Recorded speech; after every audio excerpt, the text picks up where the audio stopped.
All right. Hey there, YouTube. How's it going? Goon here, coming at you guys again with episode 10. We finally made it double digits. In my acronym review series, this time going over the C1-AK, one of the most recent drops from Acronym. This is off of their last little capsule that they made.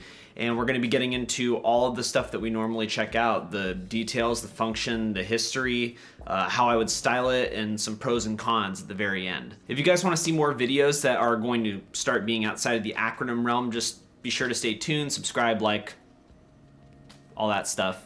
And with all of that out of the way, let's get into the C1-AK. So starting off with the history of the C1-AK, the C1 is something that has had a few different iterations before in the past. The C1 was originally done really early back. There's some certain Firmament Berlin website URLs where you can see that they actually had a C1 way back in the day, and that was called the C1FFW or the C1FWW, something along those lines.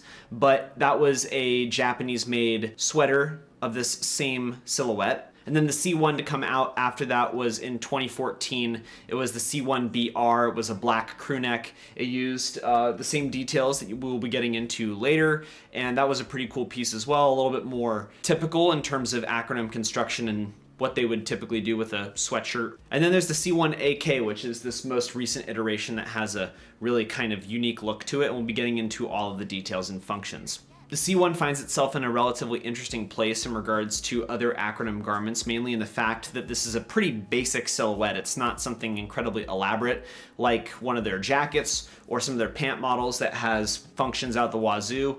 A lot of their sweatshirts, shirts, that type of thing tend to be a bit more bare, a little bit more stripped back because there's not a ton of stuff that you can do with it. But what they do is they do a lot of stuff that makes the garment sit really nicely on the body, as well as be able to have some slight functionality with what there actually is. So you tend to see that with the J48BR, as well as this one right here, this crew neck. But then they also have some sweatshirts as well that I'll be throwing up here that are pretty detail bare, but they have a lot of interesting articulation, sweater details, that type of thing that make them really nice to wear and really form-fitting to the body as well. So now that we've got that out of the way, we could talk about what the acronym actually means. So C1AK, C being crew neck, 1 being the first. This is the first type of crew neck model that they developed. And then AK stands for Alti Knits, which is the llama wool provider that this construction is. This entire thing is a llama wool silk blend, and Alti Knits, we believe, is the provider, the company that creates this specific type of llama wool. It's a Bolivian company. They make it there. It's interesting in that respect.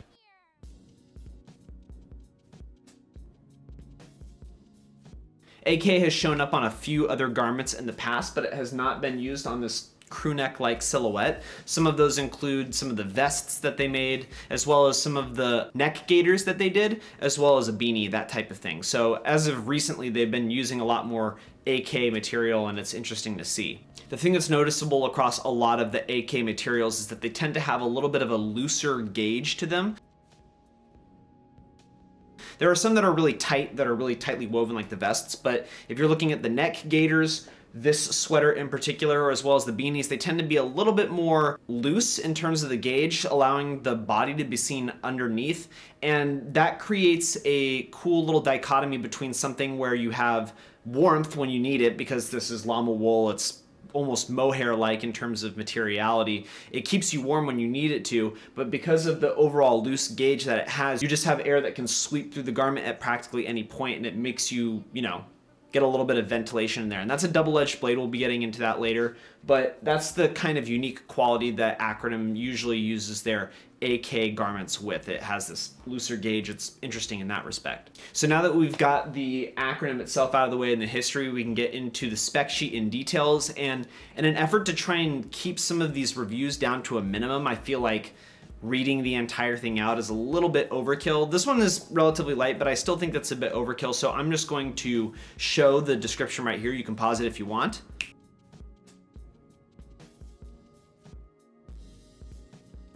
And there you have it. That's the description right there. Some of the things that I found interesting in regards to the garment itself is that it's NTS type, which is next to skin, and that's usually something that they like to use, a terminology at least that they like to use for stuff that is pretty tight fitting, a little bit more profile. This is a straight cut crew neck, but with that in mind, it still is next to skin compared to a lot of their shell jackets, that type of thing. The other thing that I think is a cool little information detail, but it says that it's a average fiber diameter of 20.5 to 21.1 microns, which is pretty thin, so that's a really cool little detail in there. But that's pretty much it. It's a pretty simple piece. This is a Gen 1.1 garment, so it's had a couple of changes since its very first iteration. The change in particular, I'm not completely sure of. I think the original one that I saw in the Firmament Berlin listing didn't seem like it had these holster pockets that we'll be getting into, but yeah, there hasn't been a lot of changes on this crew neck silhouette. So with all of that out of the way, we can get into the details on this piece, and it's pretty bare. So it should be relatively quick, but we'll start at the top, go all the way down to the bottom like we typically do. So at the very top of the crew neck, we have the size tag, which is very obvious right there at the back of the neck. This is relatively unique compared to other Acronym pieces that I've reviewed in that it's got a white tag compared to a black tag. This tag is found right inside a pretty normal looking ribbed sweater collar, which is pretty typical for a sweater. The moment that you get outside of this ribbed collar, however, you start to see all of the unique Acronym details that make this an Acronym sweater. There's a lot of it, and it makes it kind of over the top in that manner. The first thing you'll notice is that there are a ton of panels on this sweater. I counted 9 in particular, 2 per arm, and then about 5 on the body itself, so it totals 9. It creates all this interesting texture and detail on the piece overall accordingly. It's a very interesting looking sweater in that regard. The first thing you'll see up at the very top of the sweater is that it's got a Raglan cut. So it has a little bit of a more relaxed cut to it up in the shoulders. It's not really defined by a more typical shoulder sleeve, kind of like this garment right here. It has that Raglan cut, so it works in a more athletic manner in that respect. At the very same time, however, if you look just to the left of that Raglan cut, they have a diagonal stitch which goes right into the armpit. This just allows for more articulation. That being said, the overall silhouette of this is relatively baggy and it's not super profile, so the actual need for a lot of articulated cuts with this sweater is not super needed, but the overall design of it looks really cool, which I think is respectable. The moment we move down from the Raglan cuts on the shoulders, we see the big defining detail for this, the one big functionality, which is the holster pockets. These holster pockets have been used on Acronym jackets before. This just happens to be in a very subtle manner, probably just because this is a sweater, it has to be subtle. These pockets are really, really large. They sit on either side of the body and they drop down to almost your hip in terms of depth, so you can fit a wide majority of stuff in there. The way that Acronym models it on their website is they are able to fit one of their little wallets. I cannot remember what the abbreviation is, their acronym for that wallet is, but they're able to fit one of those in. In the B-roll that you'll be seeing, I fit my phone in there, as well as my sunglasses. You can fit a lot of stuff in there. At the very same time, however, this is a crew neck. This is something that's next to skin. Like they mentioned, it's relatively profile in terms of fit. So you do have to be careful about how much stuff you put in there, because you can immediately start to bulk out and start to look a little bit weird under the arms because of the weight that you put into this. So just be careful when you decide to do that. The one thing I'll mention, however, is that because this sweater has such a loose gauge to it, and you'll be seeing that in the B-roll where you can see my skin, the thing is that if you have something that's relatively sharp or it has edges to it, if you put it into these pockets, just be careful, because it could easily get caught on some of those threads. And while the overall construction is really strong, you're not really going to be ripping this thing anytime soon. You might want to just be careful about sharp stuff getting caught on the edge of the hairs and stuff like that. My sunglasses have some finite little edges, and I found myself having to be very careful about putting it in there and hoping that it didn't get caught, so just be aware of that. These pockets are just below these underarm panels that are on either side of the body, and these are cool in the fact that they are a diagonal cut compared to a majority of the rest of the sweater, so you get a little bit of textural difference on the sides of the body compared to the rest of the body. The main portion on the chest is a more typical, vertical, horizontal weave, whereas this is at a diagonal juxtaposition. So you get a little bit of a juxtaposition between those two parts of the garment, these two different fabrics. The changes don't end there though. If we go back out to the arms, we can see that the sleeves themselves are paneled like I was mentioning earlier. The underarm portion is a horizontal weave, whereas the part that's on the outside of the arm is a vertical weave. So you get, again, a little bit more textural difference there, and it makes the entire thing look a little bit more aggressive. Getting down to the very bottom of the sweater, we can see these more typical ribbed cuffs at the very bottom. These cuffs are nice. They work perfectly fine. They're similar to what you would see on any other sweater that you might get elsewhere. There's nothing particularly special about them, but they're relatively rigid. They're the tightest weave that you will see on the sweater overall, and they work well accordingly. You can roll them up to your elbows, keep them down at your hands, you know, typical sweater fare. The other thing that I would like to mention, since we're down here at this lower portion of the sweater, is that you can actually see the washing care instruction tag through the sweater itself because of how permeable this gauged knit sweater is. On the tag itself, it says that this is a 70% llama wool, 30% silk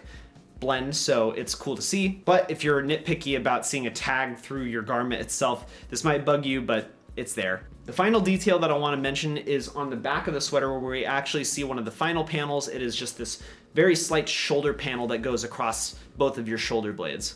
I really like this panel a lot, actually. When I was looking at the styling portion of the video, I actually was really appreciative of how nicely the sweater looks with this panel on the back. It has this aggressive, more tailored look to it, and I think it's really flattering in that respect. But with that out of the way, that is all the details of the C1-AK. It is a pretty basic piece. I mean, it's a sweater. You don't really want something super complicated that can look very try-hard. I've seen that plenty of times with some of the hashtag techwear brands where they try and do a really heavy, interesting sweatshirt, and it can look a little bit odd. So it works in this respect. It's pretty simple. That's what you need, and it works well as a layering piece. It's next to skin.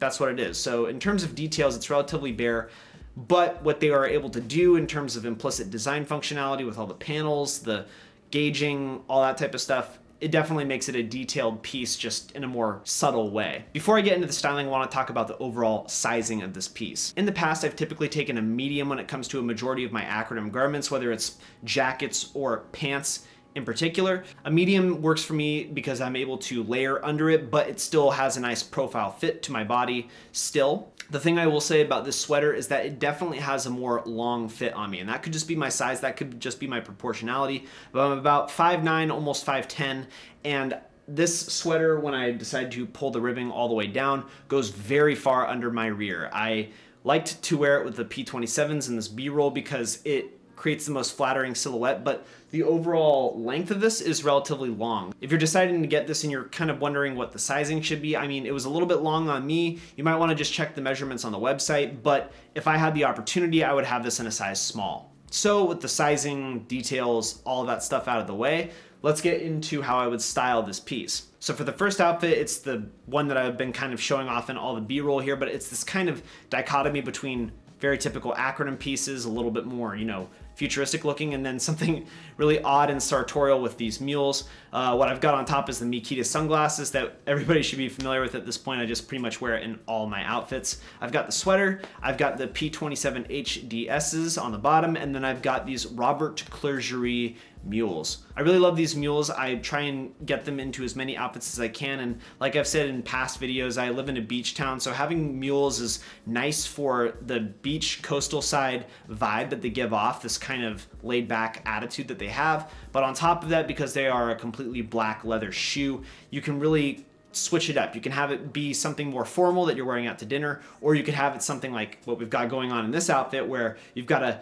partly casual, partly dressy, kind of avant-garde fit on top, and then these mules to just tie it together. I think the one qualm I would have is that I'm showing off a lot of ankle, but given the summer weather that we're having though, I think that it works nice together, and I can't be too mad about that. The second outfit that we're going into is like, it's a Silver Surfer outfit. I really just wanted to find an excuse to show off these pants that I just recently picked up from Essence, so I decided to put it in conjunction with this sweater. So I've got the Mikita sunglasses, I've got the sweater, I've got these Fumito Ganryu warm-up trousers is what they were called on the website. I love these very much. They're a really flowy, gorgeous looking silhouette, full polyester, very nice. And then I've got these Asics Gel Nimbus 21s on the bottom to complete the full silver gray look. I like this a lot. I like being able to style the sweater tucked in so it doesn't have that full length that I was mentioning in terms of the sizing. This just accentuates where the waist is. It makes the legs look a little bit longer, and the silhouette of the sweater still looks nice accordingly. It has this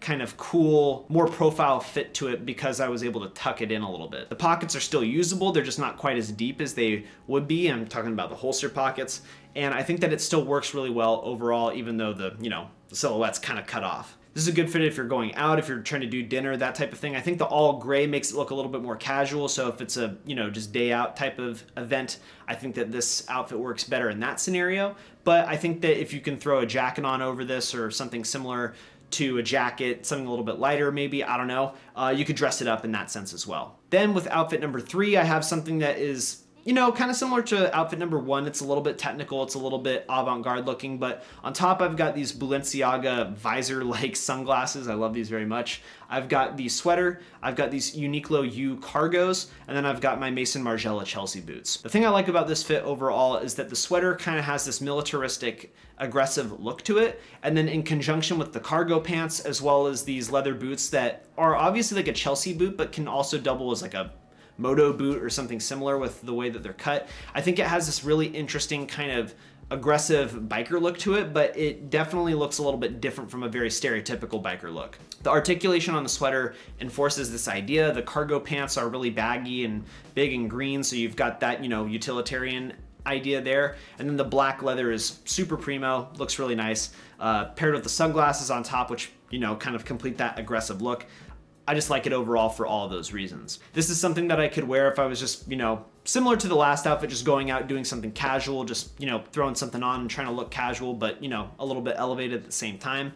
And I think that it works well because it's a little bit technical, but it's also not full tech wear in that respect. And I like being able to, break that boundary if I can. So now that the styling's out of the way, we can get into the pros and cons of the sweater, just do a, overall rundown on what I like and what I didn't like. In terms of pros, the first thing that I can think of is the subtlety, but the impact of this thing is really awesome. Like I've been mentioning with the styling, as well as when I was first going over the piece, the aggressive paneling that this sweater has makes it a really interesting, understated piece, but also really cool to look at the very same time. The second point that I want to make, and some people might be like, what, really? But the thing is that I really like the loose gauge on the sweater.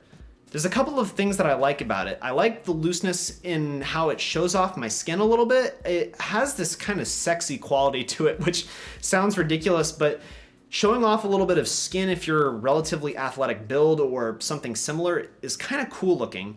And the other thing that I like about the loose gauge is that I filmed all of this B-roll, all of this footage out in a 78-degree day, and I didn't really break a sweat at all. Would I wear this out in a 78-degree day if I had the choice? Probably not. But at the very same time, because of how loose the gauge is on the sweater, the air just goes straight through it. And when it does, it feels so refreshing. It's really unique in how it does that. But I really like the fact that I can wear this in slightly warmer weather if I want to. And that makes it a really interesting detail in that respect. It's double-edged for certain, but the loose gauge is a really cool functionality overall because of that. The last pro is pretty obvious, but it's these holster pockets, which seems kind of obvious. If you have anything light or if you have something that's relatively easy to stow in these pockets, do it. It works really well. And the thing is that because the pockets themselves are underarm and not really in a more typical like kangaroo pocket, it hides whatever you're putting in there relatively well. Not super well, but relatively well. And I think that that's a cool little functionality to it overall, and I use it when I get the chance to. In terms of cons, there's only a few. The first thing that I can think of is that the overall fabrication of the sweater leaves little gray hairs everywhere. If you've ever had a mohair sweater or something similar that has this kind of loose, hairy quality to it, you will know that you get hairs on whatever you're wearing under that. This is not absolved of that sin. This still leaves little gray hairs everywhere, and that's just the kind of nature of something that is llama made or, something that is of this hairier quality. The second thing that I want to do, and it's funny because I was just, regaling it as a pro, but the loose gauge is also a negative in certain aspects. The first thing that I could think of is that if you're wearing sunglasses like I was mentioning earlier and you want to wear this piece and then you put your sunglasses into the holster pocket, or if you have anything sharp on you for that matter, like a necklace or something similar, it can really easily get stuck in the gauge of this sweater. Doesn't matter which panel it is, it could easily get stuck. The final thing that I want to mention, and it's kind of the nature of all llama wool or mohair pieces, but this can be a little bit itchy at times. I particularly notice it right up at the neck as well as right at the cuffs, but on my body, on my arms, it's crazy comfortable. And I don't know if that's just me, maybe it's because of the collar, that type of thing, but if you're somebody who has a proclivity for getting itchy in specific garments or under specific fabrications, particularly mohair or something else that's kind of hairy, you might want to be wary of this sweater because I do get a little bit itchy in certain aspects. That being said, I think if I wore it out more or did that kind of thing, I think that it would start to break in a little bit, and it's not something that I would worry about, but it's definitely something that I noticed, so I just wanted to label it as a con. So we're done. That's everything. The details, the styling, all that stuff. The C1-AK is a really cool piece, and I'm super glad that I was able to do a review on it. Thank you again, Paul, for letting me borrow this garment. I'm super happy that I was able to put it out there, especially being that this is something that you can still buy from Acronym's mother site, as well as many of the boutiques that Acronym sells at. So if you want to get this piece, it's there for you available at retail. A lot of my other pieces are all stuff that I got secondhand, or you only have the ability to buy secondhand. So I'm glad that I was able to do something that is, readily available. Last little thing that I didn't mention, but if you get something at retail, it comes in this cool box that has Acronym tape on it, and you can sell it for hundreds of dollars at resale if you want to, I guess, I don't know. But that is the end of the video. Thank you so much, guys, for watching. If you have any questions about this piece, just be free to, comment down below asking what's going on, that type of thing. I love interacting with you guys, as always. So just do that if you want. So we're done. Thank you very much again, and stay whatever.